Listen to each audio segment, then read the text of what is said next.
about you, but after a hard graft in the gym, the last thing I'm thinking about is getting a protein shake in. Okay, stick around. I'm going to show you 3 recipes you can use to spice up your post-workout. Some of these are going to be easy, some of these are going to be quite complicated, but if you've got time, you'll appreciate it.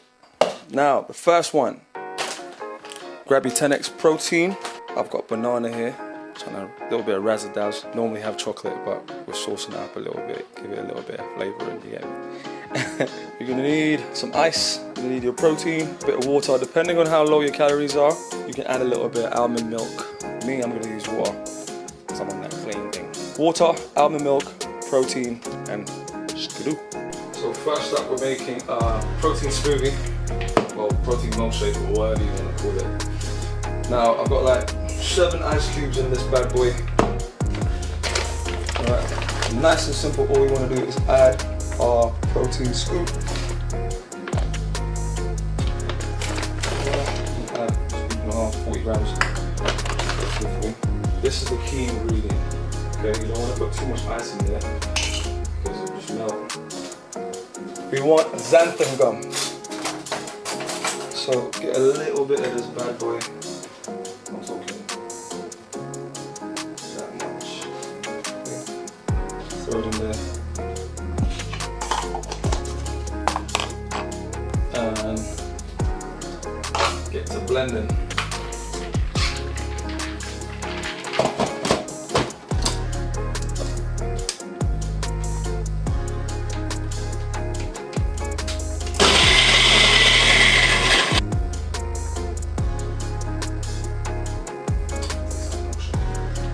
So if you feel like you want to treat yourself and you've got a sweet tooth, this would be something very nice to make post-workout or whichever part of the day you want to make it.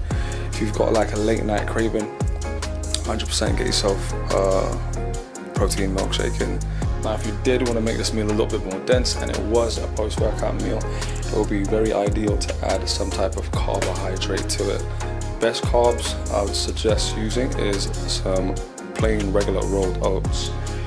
If you want to amp the calories up another way, through your fat sources, you can use any type of almond butter, cashew nut butter, peanut butter, doesn't matter. If you did like the peanut butter type flavor, PB2 is something that you can use that will give you the flavor without the calories. Yep, here we're making a protein cookie with blueberries on top. As you can see, I've weighed everything out and it matches my exact calories.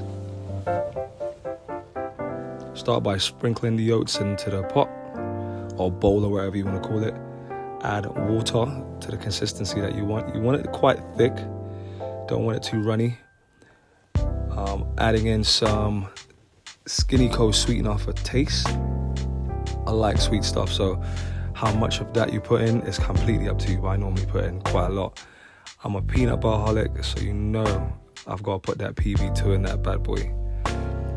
Make sure you grease your grease-proof paper just so that the mixture doesn't stick to the bottom. Pour in the mixture. You can pour in many or you can pour in a massive one, and then add your blueberries on top of that bad boy. And what you'll see here is the finishing product.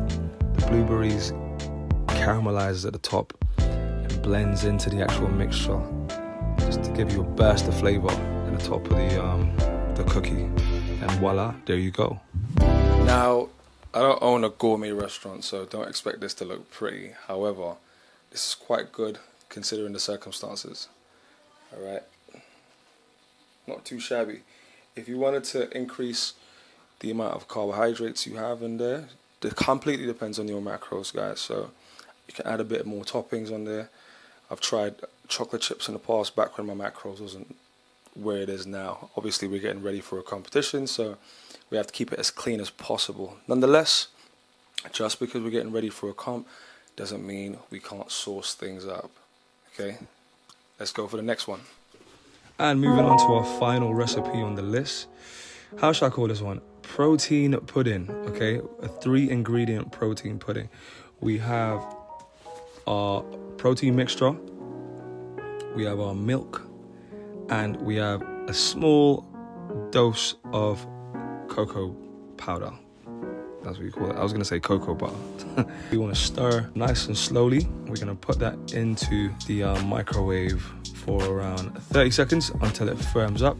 As you know, protein gets quite thick and hard once you put it in the microwave. So this one's mostly for the texture, okay? As your deep and prep textures can become an issue for you if you're not having types of foods that you like. So adding this boy in should surely help that fix for a pudding or cake that you miss. And there you have it, guys. I hope some of these ingredients or recipes or whatever you want to call it was able to keep someone on track and help you beat that sweet tooth. Make sure to pick yourself up some 10x Athletic protein, okay, discount right here. But I'll catch you guys on the flip side. I'm about to go train. Peace out.